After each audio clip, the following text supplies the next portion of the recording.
Good morning. আজকের দুপুরের menu হচ্ছে রাই খয়রা মাছের ঝাল পোস্ত দিয়ে, আর নটের শাক, করলা ভাজা, আর পটল চিংড়ি, মুসুরির ডাল, আমের চাটনি, আর হচ্ছে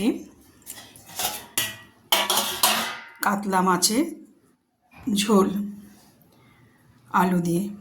এই আজকে দুপুরের মেনু। তো আজকের মেনুগুলো কেমন হয়েছে বন্ধুরা কমেন্টে বলবেন, সাবস্ক্রাইব করবেন, লাইক দেবেন যেখানে থাকবেন। এই প্রচণ্ড গরমের মধ্যে এই রান্নাগুলো করেছি। ঠিক আছে, ভাত তো আছে সঙ্গে।